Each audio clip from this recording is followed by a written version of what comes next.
परीक्षा 2022 का paper leak हुआ है और 14/5/2022 का पेपर लीक के प्रमाण मिलने के बाद सरकार ने रद्द कर दिया। मैंने प्रमाण दिए हैं कि 13/5/2022, 14/5/2022, 15/5/2022 और 16/5/2022 के सारे पेपर लीक हुए हैं। ऐसे प्रमाण मैंने आपके सामने प्रस्तुत कर दिए। इसलिए मेरी मांग है कि ये पेपर सारे के सारे कराए जाएं। ये 18 लाख जो एप्लीकेंट्स हैं उनके भविष्य का सवाल है। दूसरा इसमें यह है कि TCS कंपनी जिसको ये काम दिया गया उसने दिल्ली पुलिस परीक्षा कंडक्ट कराई, वो पेपर लीक हुआ जिसकी CBI जांच चल रही है। जेल प्रहरी की परीक्षा कराई, वो पेपर लीक हुआ, उसकी SOG जांच कर रही है। RCDF के पेपर कराए, उसकी जांच SOG में चल रही है, वो लीक हुआ। ग्रुप D के पेपर कराए रेलवे के, वो लीक हुए, उसकी जांच चल रही है।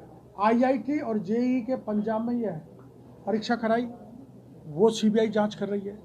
तो जिसने 5-6 परीक्षा में सारे के सारे पेपर लीक हुए, जो विशिष्ट एजेंसियों से जिनकी जांच चल रही है CBI और SOG से, आखिर में उस कंपनी TCS को राजस्थान सरकार ने इतना बड़ा परीक्षा का जिम्मा क्यों सौंपा? राजस्थान सरकार का पुलिस का इतना बड़ा लवाजमा है, सरकार की एजेंसी ने और सरकार ने ये परीक्षा क्यों नहीं कराई? जिस TCS कंपनी ने परीक्षा कराई उसने सारे प्राइवेट लोग हायर किए जिनको पेपर दे दिए गए, जिनको परीक्षा केंद्र बांटने की व्यवस्था देती गई, जिन्होंने पेपर लीक किया, और उन्होंने ज़्यादा से ज़्यादा प्राइवेट सेंटरों पे सारे मापदंड को तोड़ के परीक्षा कराई। सरकारी बड़े बड़े सेंटर भी थे, उन पर परीक्षा नहीं कराई गई और उसमें ये शर्त डाल दी कि इसमें पुलिस किसी प्रकार का दखल नहीं डालेगी। पूरी परीक्षा पेपर परीक्षा केंद्र से लेकर बांटने और परीक्षा परिणाम जारी करने तक की जिम्मेदारी TCS की होगी। TCS ने जिम्मेदारी का निर्वहन नहीं किया, सारे के सारे पेपर लीक हो गए। इसने जिस किसी ने भी नीचे से स्तर से लेकर ऊपर के स्तर तक पेपर लीक किया है, उनको सबको गिरफ्तार किया जाए और रीट पेपर जो जुलाई 2022 में होगा उसका भी जिम्मा TCS को दिया है।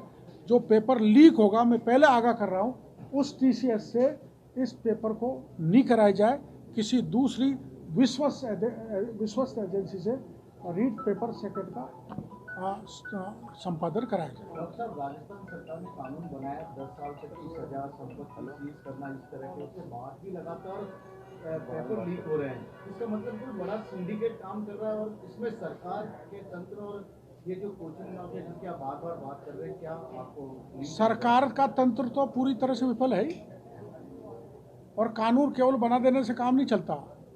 कानून को मजबूती से धरातल पर लागू करना पड़ेगा, और जब तक अपराधियों में कानून का डर नहीं बैठेगा, भय नहीं बैठेगा, जब तक ये रुकने वाला नहीं है।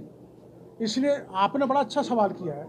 मैं सरकार से मांग करूंगा, अब सरकार को जितना पता लगा है, छोटा हो बड़ा हो, जिन लोगों ने भी ये पेपर लीक किया है, कानून में जो प्रावधान किया उस हिसाब से तुरंत कार्रवाई करें, उनकी प्रॉपर्टी जब्त करें, प्रॉपर्टी को ध्वस्त करें, उनको गिरफ्तार करें, तब कानून का डर बैठेगा। इसलिए आगे प्रवृत्ति रुकेगी, वरना ये प्रवृत्ति रुकने वाली इसलिए नहीं है कि सरकार का इसमें लचीलापन है।